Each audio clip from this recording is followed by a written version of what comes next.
अस्सलाम वालेकुम अज़ीज़ तलबा। खान्स अकेडमी की इस लाइव क्लास में, इस ऑनलाइन क्लास में आपका वेलकम, खुशामदीद।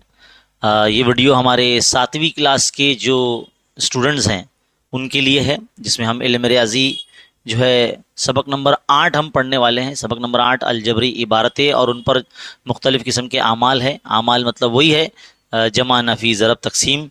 और इसमें अलजबरी इबारत के बारे में हम जो है पढ़ेंगे। अलजबरी इबारत क्या होती है और किस तरह से उसको लिखा जाता है, किस तरह से पहचाना जाता है। और याद रखिए कि 7वीं क्लास ये एक बेसिक है, बुनियादी क्लास है 8वीं और 9वीं क्लास के लिए। क्योंकि 8वीं क्लास में जो आप अलजबरी इबारतें या यक मुतगय्यरी खती मसावत जो पढ़ने वाले हैं आप, उसका बेसिक है, ये उसका बुनियादी है 7वीं क्लास का ये अलजबरी इबारत। और 9वीं क्लास में आप जब जाएंगे तो वहाँ पर आपको कसीर रुकनी सबक पढ़ने को मिलेगा।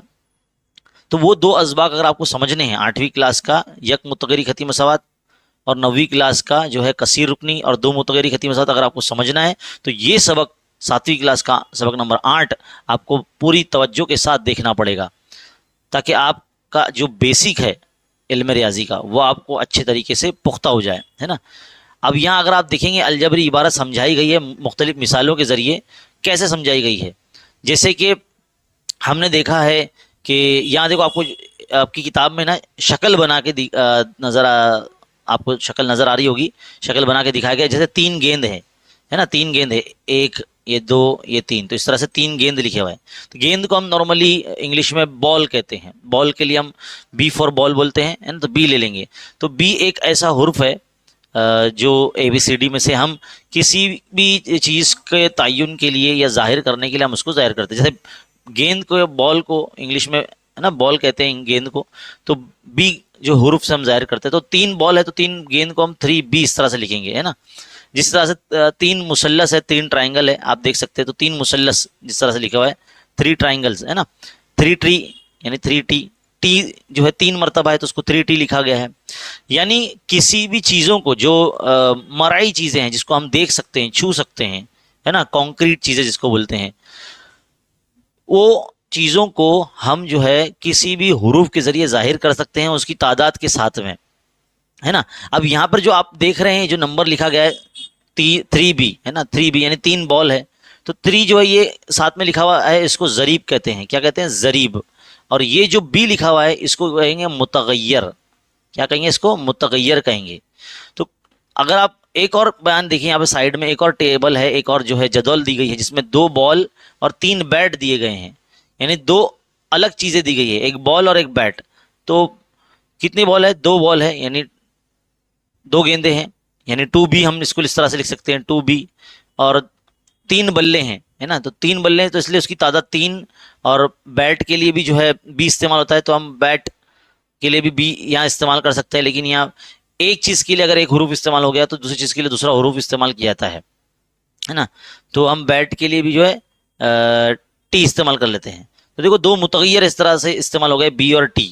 और समझ लीजिए अगर ये चीज़ें ख़रीदी जा रही है तो इनकी मजमूई कीमत देने के लिए हम इनको जमा करेंगे। तो इस तरह से ये एक जो बयान बन जाता है। बयान को जो रियाजियाती जो सूरत हम देते हैं उसको अलजबरी इबारत कहते हैं, है ना। अगर आप यहाँ देखेंगे 3n+1 जो ये इबारत दी गई है, इसमें 3 जो है एक मुतगय्यर के साथ यानी n के साथ जुड़ा हुआ है, और 3 जो है एक ज़रीब है ना। यहाँ पर एक और मिसाल दी गई है एक मुस्ततील की। मुस्ततील में जो आप देखेंगे कि ये हिस्सा जो होता है लंबाई होती है, और ये, है ना, और ये हिस्सा जो होता है चौड़ाई होती है। तो लंबाई को लेंथ कहते हैं इंग्लिश में, इसलिए L से जाहिर किया गया है।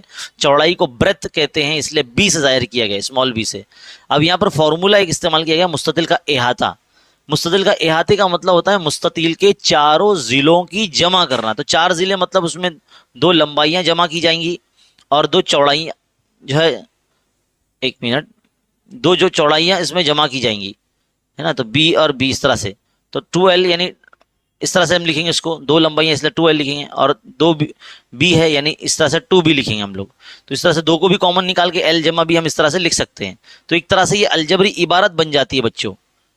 क्या बन जाती है? अलजबरी इबारत। यानी ऐसी जो है बयान को हम रियाजियाती सूरत जो देते हैं उसको अलजबरी इबारत कहते हैं, है ना। अब यहाँ पर देखो मुख्तलिफ किस्म की आपको अलजबरी इबारत दी गई है, जैसे 3n+1, 3T, 2x plus 3y और 2 ब्रैकेट l प्लस बी, ये अलजबरी इबारत है। इसमें जो n t y x और l और b जो दिया ना, ये मुतगय्यर है। क्या ये मुतगय्यर है ना, वेरिएबल बोलते हैं इसको। ये ABCD में से इस्तेमाल किया जाता है। और इनके साथ में जो नंबर लिखे हुए है वो जरीब है, इनके क्या है, जरीब है। जैसे कि देखो t का जो जरीब है वो 3 है ना, यहाँ पे n का जरीब क्या है वो 3 है, यहाँ l जमा b का जरीब कितना है 2 है। इस तरह से तो जरीब और जो है मुतगय्यर में आपको चीज़ें पता होना चाहिए। आपको ना बहुत सारे ऐसे इम्तिहानात में ना ऐसे सवाल पूछे जा सकते हैं, as a activity, as a सरगर्मी के अंदर ना आपको सवाल पूछे जा सकते हैं कि आपको कोई रुकन दे दिया कि जैसे 11 mn, तो 11 क्या है आपका जरीब हो जाएगा और mn क्या हो जाएगा आपका मुतगय्यर हो जाएगा।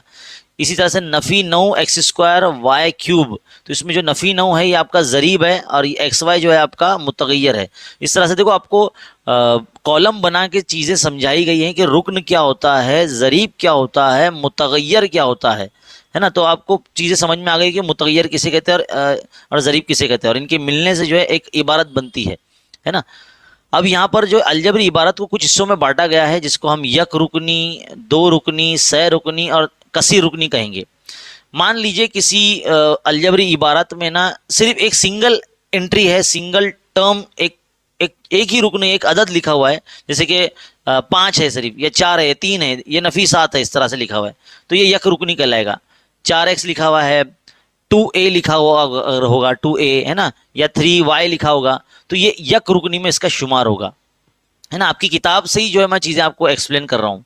5/6m जो है ये भी यक रुकनी में इसका शुमार होगा।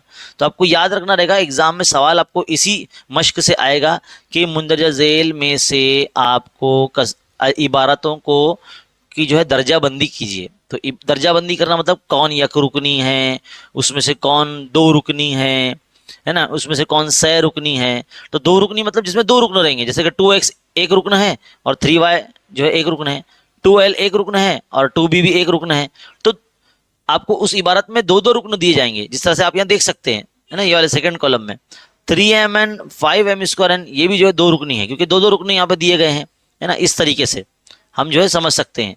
अब अगर आप यहाँ देखेंगे सह रुकनी, जिसमें 3 रुकन साथ में आता है, जैसे a जमा b जमा c, है ना, 2x plus 3y plus z, इस तरह से होता है ना, 2x plus 3y plus z, तो ऐसा रहेगा। तो भी जो है 3 रुकन साथ में दिए गए हैं, तो हम उसको सह रुकनी बोलेंगे।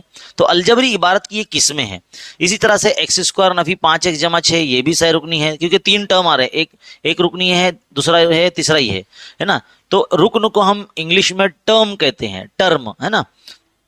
तो इस तरह से 3 टर्म है यहाँ पे, एक टर्म, दूसरा टर्म और तीसरा टर्म। अभी जो मैं चीज़ आपको बोलते बोलते जो इस्तेमाल कर रहा हूँ, टर्म जो लफ्ज़ में इस्तेमाल कर रहा हूँ, यही चीज़ें ना आप जब 10वीं क्लास में जाएंगे तो आप एक बड़ा सबक पढ़ेंगे, सबक नंबर 3, हिसाबी तसाउद। उसके अंदर जो है ना अरकान को टर्म कहा जाता है ना, तो वहाँ पर भी इस्तेमाल होगा। बहरहाल अभी आप तो 7वीं क्लास में, 10वीं क्लास में जाने के लिए भी आपके पास वक्त है। अगर कोई ऐसी इबारत है जिसमें 3 रुकन से ज़्यादा रुकन है, उसको हम कसीर रुकनी कहेंगे। जैसे कि देखो ये वाली एग्जांपल है, पहली वाली, a cube Nafi 3a square b जमा 3ab जमा b क्यूब। इस तरह से देखो ये एक रुकन है, ये दो रुकन है, ये तीसरा रुकन है और ये चौथा रुकन है ना। तो यहाँ पर इतने सारे जो रुकन जब एक साथ आ जाएंगे तो ऐसी इबारत को हम कसीर रुकनी कहेंगे। क्या कहेंगे? कसीर रुकनी कहेंगे। देखो 1 2 3 3 टर्म हो गए, 4 5, यानी 3 रुकन से ज्यादा रुकन अगर आपको नजर आएंगे उसको आप कसी रुकनी कहेंगे। ऐसी अलजबरी बात को आप कसी रुकनी कहेंगे। तो मुझे बताइए, आपके सामने अभी मशकी सेट जो है, मशकी सवालात 32 आपके सामने है। यहाँ पर भी जो है ना कुल मिला के आपके पास जो है सवाल इस वक्त जो देख रहे हैं आप, इसके अंदर आपको बोला गया है कि बताइए, क्या बोला गया है कि बताइए, तय कीजिए ये एक रुकनी, दो रुकनी और वगैरह किस्मों में जमात बंदी कीजिए। मतलब जमात बंदी करना है आपको एक तरह से। तो आप क्या करेंगे, सबसे पहले तो ये जो सवाल है इसको हम उठा लेते हैं यहाँ से, और हमारा जो बोर्ड है ना, इस बोर्ड पे हम लोग उसको लिख लेते हैं। चलिए, ये बोर्ड पे हम लोग ने लिख लिया। अब आपका क्या काम है, आप है ना कॉलम बनाएंगे। क्या कराएंगे, इसका जब हल लिख रहे हैं तो हम कॉलम बनाएंगे। यक रुकनी, है ना, यक रुकनी, है ना, दो रुकनी, फिर हम बनाएंगे सह रुकनी, जैसे यहां पढ़े ना हमने पीछे। फिर उसके बाद आएगा कसीर रुकनी, है ना। पेश है भाई, वाव नहीं है वो। तो यक रुकनी में कौन कौन आएगा, 7x आ जाएगा, और कौन कौन आ जाएगा, a आ जाएगा, और 4 भी आ जाएगा ना, ये सब यक रुकनी में आ जाएंगे। दो रुकनी में जिसमें दो रुकन है, तो मैं देखो उसको लाल कलर से बताता हूँ, एक ये है दो रुकनी, एक ये है ना, फिर बस दो ही लोग हैं, तो ऊपर लिख दो इसको भाई 5y माइनस 7z और 5m नफी 3, ये भी एक है। अब बारी आती है किसकी, अब बारी आती है सह रुकने की, जिसमें 3 टर्म है, 3 अरकान है, तो वो ये देखो ये वाले है ना। तो लिख दो भाई इधर पे 3x² माइनस 5x² माइनस 11 और 3y² नफी 7y जमा 5। अब 3 रुकने से ज़्यादा बड़ी जो रुकनी है वो यही अकेली है, देखो ये वाली। तो यहाँ लिख देंगे आप 1 नफी 8a नफी 7 a की कुवत 2 नफी 7 a की कुवत 3। इस तरह से आपको जो है ना कॉलम बना लेने होंगे, है ना। आप अच्छे से पेंसिल से बनाना, पेंसिल से कॉलम बनाना, है ना, एकदम अच्छे तरीके से, एकदम इसको आप ऐसे बनाएंगे, समझे। तो आपकी एक मश्की सेट तो समझ लो यहाँ पे हल हो गई, है ना। एक मश्की सेट आपकी यहाँ पर हल हो गई, जिसमें आपको मश्की सेट 32 में, मश्की सवालात 32 के अंदर जो है आपको ये हल करना था। अब आपको है ना अलजबरी इबारतों के ऊपर कुछ अमाल करने हैं। तो पहला अमल क्या है भाई, जमा करना है। तो जमा कैसे करेंगे आप, देखो इसको दो तरीके, एक उफ़की तरीका है, इस तरह से जो आप इस वक्त देख रहे हैं ये उफ़की तरीका है।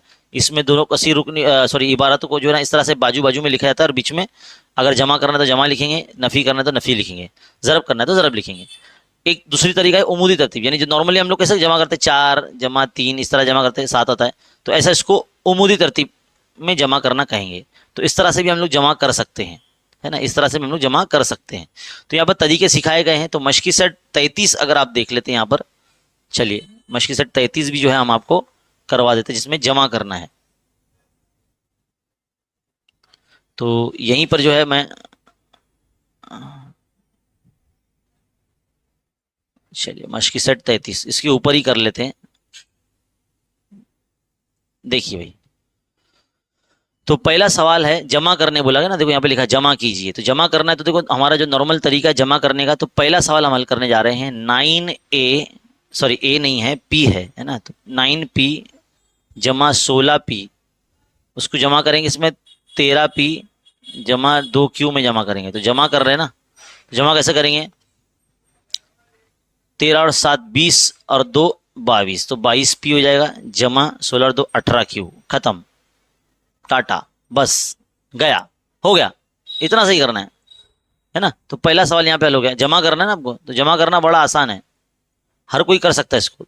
अब ये दूसरा सवाल क्या है, 2a plus 6b plus 8c, है ना। पहली का जो है इबारत दी गई है, दूसरी इबारत क्या है आपकी 16a जमा 13c जमा 18b, देखो आगे पीछे दिया है, तो हम क्या करेंगे इसको अच्छे से लिखेंगे 2a जमा 6b जमा 8c।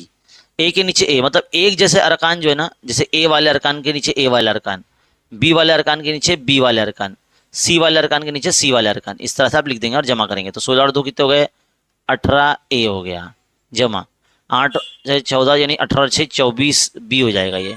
इसी तरह से 13 और 7 20, तो ये 21c हो जाएगा। इस तरह से आपका जमा हो जाएगा, है ना। तो आपको जो एक जैसे दिखने वाले अरकान होंगे ना, उसको एक के नीचे एक लिखना पड़ेगा। तो उमूदी तरतीब के हिसाब से हम लोग इसको कर सकते हैं। तो सवाल नंबर 3 देख लीजिए, सवाल नंबर 3 इसमें क्या बोला गया है, 13x² नफी 12y², ये एक पहली ही इबारत है। दूसरी इबारत ये है, तो 6x² नफी 8y²। अब देखो जमा कर रहे हैं, तो 13 6 कितना हो गया 19x² नफी 12 और 8 20y² हो गया, है ना।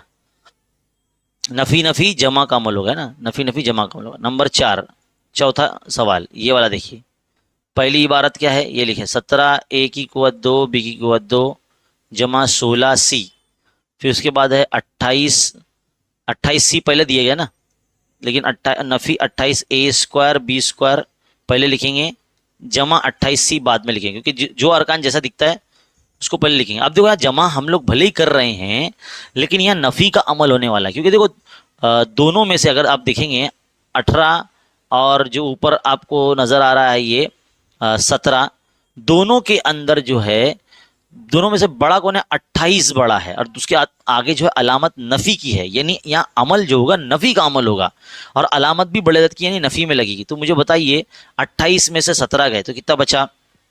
11 बचा, है ना। तो 11 ए स्क्वायर बी स्क्वायर, और 28 और 6 कितना हो जाएगा?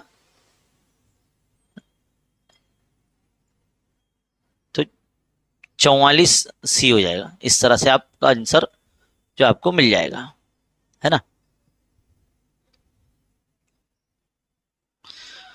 तो 4 सवाल हमारे यहाँ हो गए हैं। अब पांचवा सवाल जो है हम कल हल करने जा रहे हैं। पांचवे में क्या बोला गया है, मैं पहले सवाल लिख लेता हूँ। 3y स्क्वायर नफी 10y जमा 16।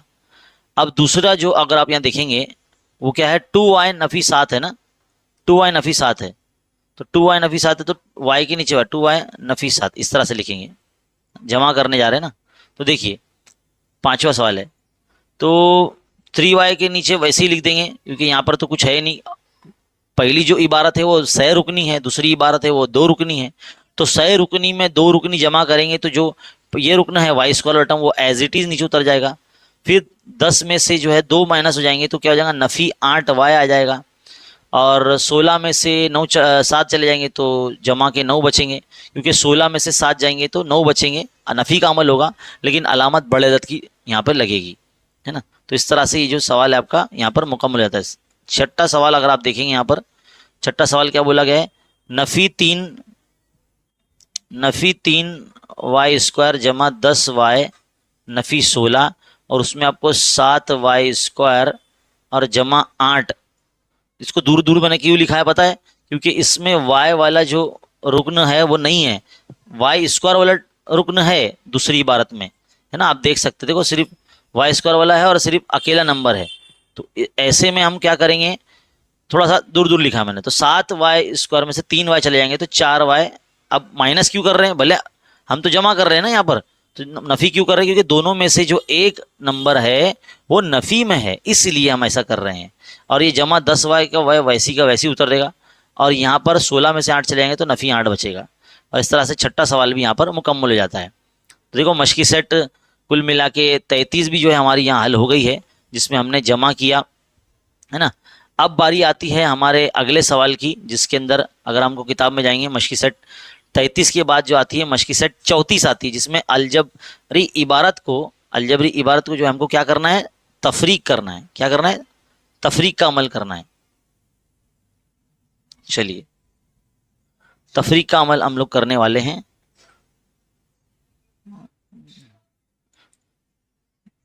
हमने जो है यहाँ पर सवाल ले लिया है।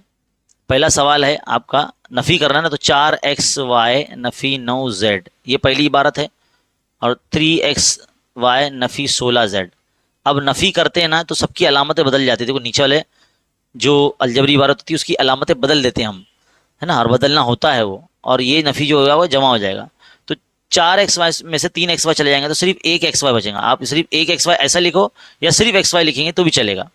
अब देखो 16 अब जमा हो चुका है, पहले नफ़ी था वो, क्योंकि नफ़ी कर रहे तो अलामत बदल जाती है, इसलिए 16 अब जमा हो गया। तो जमा के 16 में से 9 चले जाएंगे तो आपका 7 बचेगा, और ये z लगा देंगे आप। हो गया आपका पहला काम। तो पहला सवाल यहाँ हल हो गया। दूसरा देखेंगे यहाँ पर, दूसरा ये है कि इसमें कितना टर्म है, 5x जमा 4y जमा 7z, ये कितना 3 टर्म है, यानी 3 सह रुकनी इबारत है। दूसरी क्या है यहाँ पर, x जमा 2y जमा 3z। इस तरह से हम माइनस करेंगे तो अलामत सबकी बदल जाएगी, ये जो जमा में है वो नफ़ी में हो जाएंगे, है ना। तो इसी तरह से अब आप क्या करेंगे, यहाँ पर जो है इसको 5x में से 1x चला गया तो आपके बचेंगे 4x, 4y में से 2y चले जाएंगे तो आपके बचेंगे 2y, जमा के 2y बचेंगे, है ना। 7z में से 3z चले जाएंगे तो जमा के 4z बचेंगे आपके। तो इस तरह से आपको नफ़ी करना है ना। तो नफ़ी करना आपको आना चाहिए। आगे बढ़ते हैं, तीसरे सवाल की तरफ जाते हैं। तीसरा सवाल देखो क्या कहता है, 14x स्क्वायर जमा 8xy जमा 3y स्क्वायर, ये पहली इबारत हो गई। अब दूसरी इबारत भी लिखो, 26x square नफ़ी 8xy नफ़ी 17y square, है ना। अब नफ़ी कर रहे हैं तो सबकी अलामतें बदल जाएंगी। जो जमा में था 26 वो नफ़ी हो जाएगा, जो नफ़ी में था 8xy और 17 नफ़ी में था, दोनों जमा हो जाएंगे। तो 26 में से 14 अगर माइनस हो जाएंगे तो 6 में से 4 गया तो 2, है ना, 2 में से गया तो 1, तो 12 एक्स स्क्वायर आ जाएगा। जमा यहाँ पर 8 और 8 16 हो जाएंगे। अब आप सोच रहे हैं सर हमको तो नफी करना है, तो 8 और 8 16 कर दिया आपने, तो बेटा देखो ना नफी करते टाइम हमने अलामत बदल दी है ना यहाँ पे। ये तो 8xy जो है हमारा जमा में है ना, देखो ये जो 8xy हमारा जमा में है, और नीचे वाला जो ये 8xy जो नफी में था वो अब जमा में हो गया, देखो उसकी अलामत नहीं वाली जमा में हो गई। इसके लिए यहाँ पर जो है हमारा क्या हो रहा है, जमा हो रहा है। अब 17 और 3 जो हो जाएंगे 20 हो जाएंगे, तो 20y²। इस तरह से तीसरा सवाल भी हल हो गया। अब बारी आती है चौथे सवाल की। चलिए, सहरुकनी इबारत है 6x² जमा 7xy जमा 16y²। अब अगला है 16x² नफ़ी 17xy। नफ़ी करना है तो अलामतें बदल जाएंगी। 16 में से 6 चले गए तो जाहिर सी बात है 10 बचेगा, 10x²। 17 और 7 कितने हो जाएंगे, 24 हो जाएंगे, 24xy। और ये जो बेचारा है वैसी का वैसी यहाँ पे उतर जाएगा, यानी 16y²। तो इस तरह से आपको हल करना है। 4 सवाल हमने हल करवा दिए हैं, बाकी बचता है शायद हमारा 2 सवाल बचते हैं, नहीं 2 नहीं, एक ही बचता है ये वाला। तो मुझे ऐसा लगता है कि ये आपको करना चाहिए, है ना, आप उम्मीद है कर लेंगे आसानी से। बस इसको जो दूसरी इबारत है ना थोड़ी उल्टी पुल्टी रखी हुई, 16z को आप 16x को जो पहले लिख लेना, बाद में जो है 19y को लिख देना। इस तरह से 16x जमा 19y फिर नफ़ी 14z, इस तरह से लिख देना। आप उसको सही सजा के लिख देना, जो अगर आगे पीछे रहेंगी तो सही करके लिख सकते हैं। अब बारी आती है अलजबरी इबारतों की ज़रब करना, है ना। तो मश्की सेट हमारा जो 35 है इस वक्त वो हम हल करने जा रहे हैं, है ना, जिसमें हम अलजबरी इबारतों की ज़रब देखेंगे। तो चलिए आइए अलजबरी इबारत की ज़रब देखते हैं। सवाल आपके सामने आ गया। इसमें बोला गया है कि ज़रब कीजिए। क्या बोला गया है, ज़रब कीजिए। तो ज़रब करेंगे तो सबसे पहला सवाल हल करेंगे यहाँ पर 16xy ज़रब 18xy, है ना। अब यहाँ पर जो है ना आपको ज़रब करते आना चाहिए। अगर ज़रब अगर आप करेंगे यहाँ पे पहाड़े जो है ना आपको अच्छे तरीके से आने चाहिए। अगर पहाड़ों में थोड़ा सा गड़बड़ हो गई आपकी तो हो सकता है कि आपका आंसर रॉन्ग हो जाए। तो यहाँ पर 16 का पहाड़ा आप यानी साइड में एक काम करके इस तरह से ज़रब कर लो आप। 18 को 16 ज़रब, है ना, 16 × 128। इस तरह से अगर करेंगे, मैं डायरेक्टली करता हूँ, है ना, तो ये 288 आ जाएगा, कुछ 288 आ जाएगा। तो 288 और xy² हो जाएगा। क्या हो जाएगा, xy² हो जाएगा, है ना। समझ में आ जाएगा, है ना। चलिए हम देख लेते हैं इसका आंसर रॉन्ग तो नहीं है, क्योंकि कैसा गलत नहीं होना चाहिए ना। चलिए देख लेते हैं ये हमारा जो जवाब है वो गलत तो नहीं है।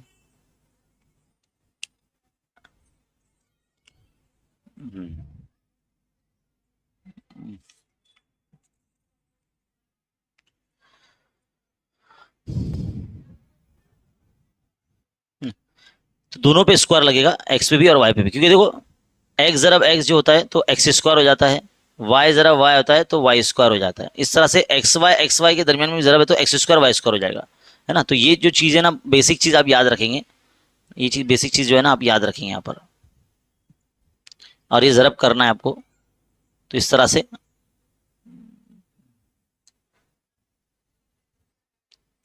है ना। चलिए पहला सवाल आपका हल हो गया। दूसरे सवाल की तरफ हम जाते हैं। 23xy की क़ुव्वत 2 ज़रब 4y(z²). तो 23 चौक कितना होगा, 4 तिया 12, 4 दूनी 8 और 1 9, तो 92, है ना। और y x तो ऐसे ही रहेगा क्योंकि x एक ही बार है, तो y² से y ज़रब होगा तो y की क़ुव्वत 3 हो जाएगा, और z² वैसी का वैसे रहेगा। बस एक लाइन का आंसर आ जाएगा। अब आपने देखा यहाँ पर y² का y से जब ज़रब हो रहा है, तो हमने अभी सबक नंबर 5 में पढ़ा है कुव्वत नुमा का उसूल में। इसमें देखो जो है असास यानी जो कायदा है वो सेम है, तो एक ही बार लिखेंगे। और बीच में जो है ज़रब है तो कुव्वतों के बीच में समझ लो जमा होगी। तो यहाँ पे कुव्वत y की क़ुव्वत 2 है और यहाँ y की क़ुव्वत 1 है, तो 2 और 1 कितना हो जाएगा, 3 हो जाएगा।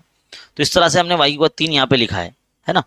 तो ये जो बेसिक चीज़ है, ये बुनियादी चीज़ है, ये आपको आना चाहिए। और पिछली जो है सब अज़बाक में हमने ये पढ़ा है। नंबर 3, 4x जमा 5y। इस इबारत का ज़रब करेंगे 9x जमा 7y से। तो इसको अगर आप जब ज़रब करने जाएंगे तो क्या मिलेगा आपको? अरे मैं तीसरा सवाल नहीं लिया ना मैंने, चौथा सवाल पे चलेगा डायरेक्टली। तीसरा सवाल ये है बेटा, है ना। एक मिनट, चलिए तीसरा सवाल ले लेते हैं। तीसरा सवाल क्या है? 12A जमा 17B को जो है हम 4C से ज़रब करेंगे, तो जाहिर सी बात है 4C सबके लगे, 12 चौक 48, 4C से जो है ना हम इसको भी ज़रब करेंगे, 12 चौक 48 AC हो जाएगा, जमा 17 चौक 68 होता है ना, 68, तो 68 B और C साथ में लगा देंगे इस तरह से, तो ये भी हो गया। अब सवाल नंबर 4, जिसमें 4x जमा 5y को ज़रब करना है 9x जमा 7y से। अब आपको देखो यहाँ पर जो है ना, ये 4x से ना आपको पहले ये 9x को ज़रब करना पड़ेगा, यानी पूरे ब्रैकेट को ज़रब करना पड़ेगा इस तरह से, पूरे ब्रैकेट को। तो लिखेंगे कैसे उसको? देखो ऐसे, 4x ज़रब 9x जमा 7y, फिर आप जो है ना इस 5y से भी जो है ना उसी पूरे ब्रैकेट को ज़रब करेंगे, तो जमा 5y ज़रब 9x जमा 7y, इस तरह से करेंगे। तो 4 9 हो जाएगा 36, x ज़रब x एक्स स्क्वायर जमा 4 7 28, और x ज़रब y एक्स वाई जमा 5 9 45, x ज़रब y एक्स वाई जमा 5 7 35, और y ज़रब y वाई स्क्वायर हो जाएगा ये।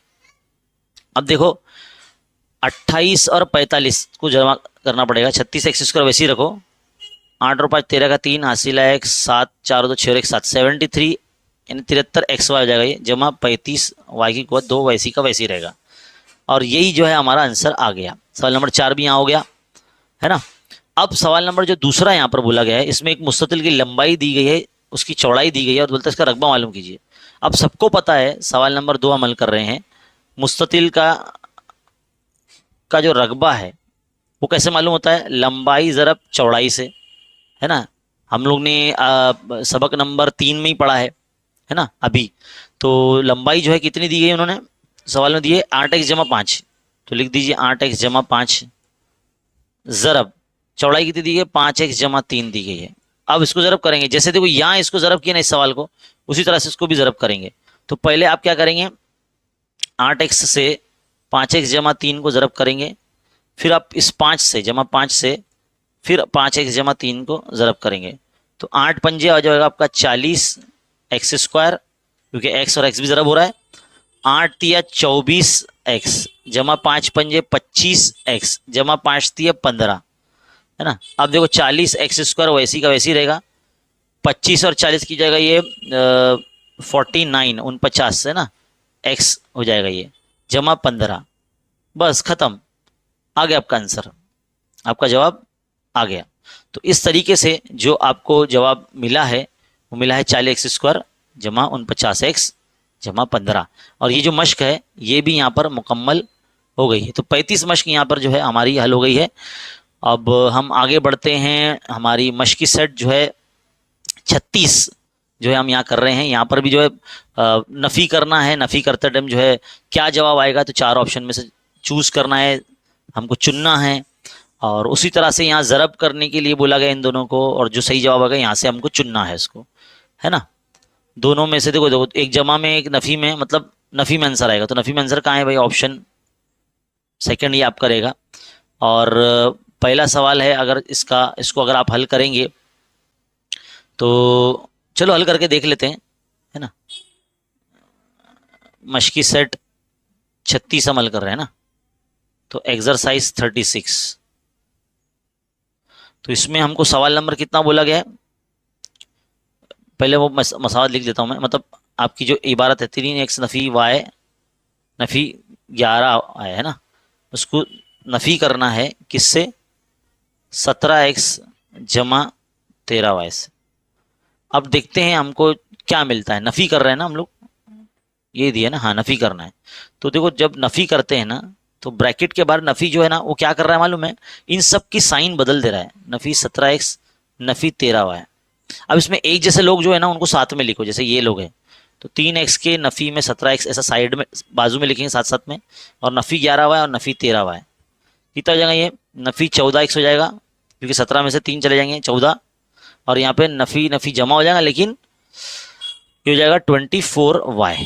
अगर मैं यहाँ से देखो दोनों के पास नफी है तो मैं नफी मुश्तरिक निकाल लेता हूँ, और 14 और 24 दोनों 2 से तकसीम पजीर है तो 2 निकाल लेता हूँ, तो इधर आएगा 7x जमा 12y, है ना। तो 2 सत्ते 14 और 12 दूनी 24, और नफी भी 2 कॉमन निकल, तो ये ऑप्शन किधर है हमारा, ये ऑप्शन जहाँ रहेगा वो हमारा ऑप्शन, तो ऑप्शन नंबर 4 आपका सही जवाब होगा, ये वाला, ये आपका सही जवाब होगा, समझे। तो इस तरह से आपके दो जो है एक सवाल हल हो जाते हैं।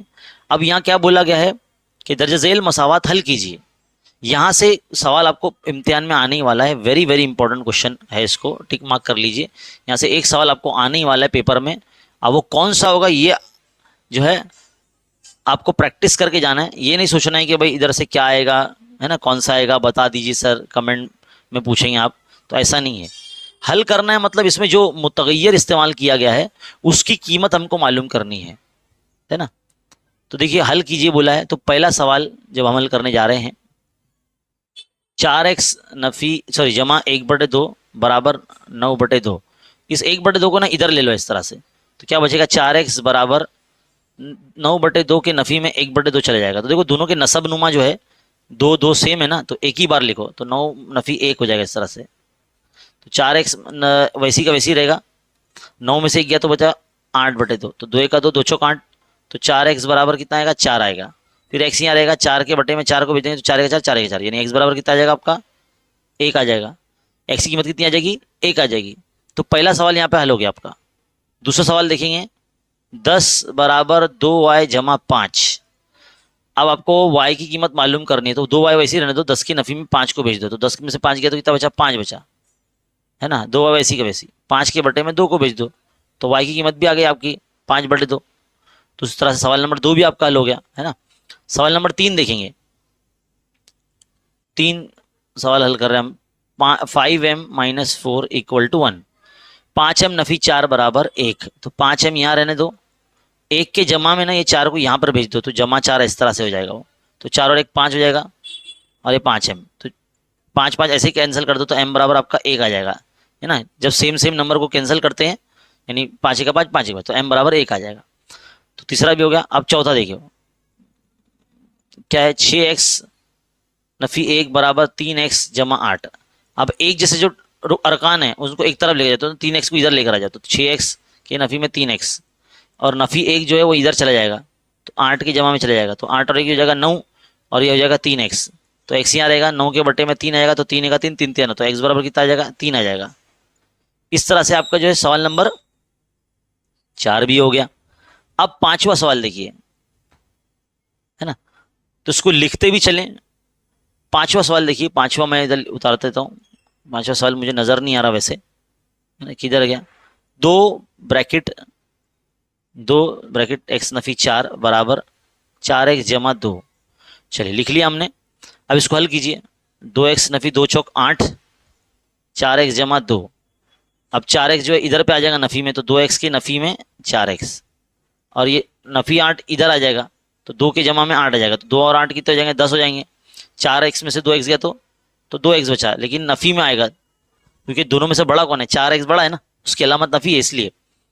तो आप क्या करेंगे, x यहाँ रखेंगे, 10 के बटे में 2 जाएगा और वो नफी यहाँ लग जाएगा, तो 2 का 2 5 10, तो x बराबर कितना आएगा नफी 5 आपका आंसर आ जाएगा। इस तरह से छठा सवाल और आखिरी सवाल है, 5 ब्रैकेट x जमा 1 बराबर 5 ब्रैकेट x जमा 1 बराबर 74, यानी 74, ये है ना आपको दिया हुआ है। हाँ चलिए इसको हल करते हैं। 5 ज़रब x 5x, 5 का 5, और ये 74।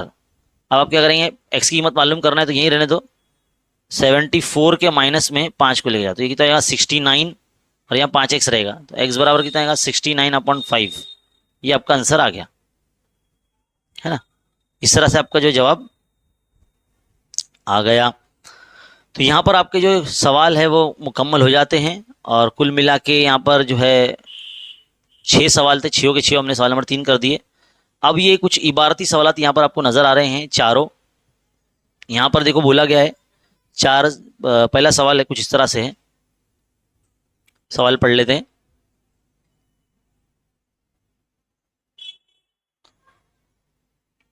इबारती सवाल पीछे करते हैं ना। बोला गया कि राकेश की उम्र सानिया की उम्र से 5 साल कम है। अब बहुत से बच्चों को ना समझ में नहीं आएगा कि इसको हल कैसे करें। तो राकेश और सानिया है ना, ये समझ लो, ये राकेश बना दिया मैंने, है ना, ये राकेश, आर फॉर राकेश, और सानिया, एस फॉर सानिया, है ना, ये सानिया। राकेश की उम्र सानिया की उम्र से 5 साल कम है, यानी राकेश की उम्र कम है तो राकेश को छोटा बनाना चाहिए ना, सानिया बड़ी बनाना चाहिए। क्योंकि देखो, पढ़ के ही हमको समझ में आ रहा है कि राकेश की उम्र सानिया की उम्र से 5 साल कम है, तो यानी राकेश छोटा है, ये राकेश छोटा है, आर फॉर राकेश, ये हो गई सानिया, बड़ी है मोटी सी, है ना, सानिया, सानिया मोटी। अभी सानिया नाम का कोई अगर देख रहा होगा तो बुरा मत मानना भैया। तो देखो, राकेश की उम्र सानिया की उम्र से 5 साल कम है। मान लो अगर सानिया 1 साल की है ना, सानिया अगर 1 साल की है, और सानिया इधर है ना, यहाँ है सानिया, है ना, इसको, इसकी उम्र को हमने एक्स फर्ज किया है। क्या फर्ज किया है? एक्स फर्ज किया है। क्या फर्ज किया? एक्स फर्ज किया है। तो राकेश की उम्र जो है वो सानिया की उम्र से 5 साल कम है, तो सानिया की उम्र में से 5 साल कम कर दो, यानी x-5। ये आपको जो है राकेश की उम्र हो जाएगी। किसकी हो जाएगी? राकेश की, आर फॉर राकेश, है ना। सानिया की उम्र 1 साल, तो राकेश की उम्र एक्स नफी 5 साल। उनकी उम्रों का जो जमा है वो 27 साल है। तो ये सानिया की उम्र जमा 5 साल निकाल दो सानिया में से, तो राकेश की उम्र, उनका जमा, यानी देखो जमा लगा दिया बीच में, कितनी है? 27 साल। इस तरह से उसको लिखा जाता है। तो x जमा एक्स नफी 5, ब्रैकेट खोल देंगे, 27 तरह से लिखेंगे, नफी 5 जो यहाँ चला जाएगा, और x और x कितना हो जाएगा? 2x हो जाएगा। 27 में 5 जमा कर दो तो कितना हो जाएगा? 32 हो जाएगा, 2x यहाँ रहेगा। और यहाँ पे करेंगे अगर x बराबर 32 के बटे में 2 को ले जाएंगे, देखो ये ज़रब में, तो इधर जाएगा तो तकसीम में जाएगा, तो इस तरह से तकसीम में आएगा, तो 2 1 2, 2 1 2, एक बचा 2 छंग 12, तो x बराबर कितना आएगा? 16। तो 16 साल की है सानिया। तो हर एक की उम्र मालूम कीजिए। तो सानिया की उम्र जो है, यानी एस फॉर सानिया, कितने साल की होगी? 16 साल की। तो यहाँ पे लिखेंगे सानिया की उम्र, इसलिए सानिया की उम्र 16 साल होगी, ऐसे लिखेंगे आप।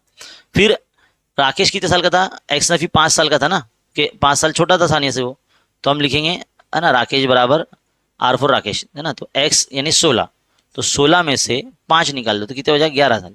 तो 11 साल का राकेश, इसलिए राकेश की उम्र 11 साल होगी, ऐसे आप लिख सकते हैं। समझे? समझाने के लिए हमने, समझ लो, एक तरह से किया ये सवाल। अगला सवाल है यहां पर,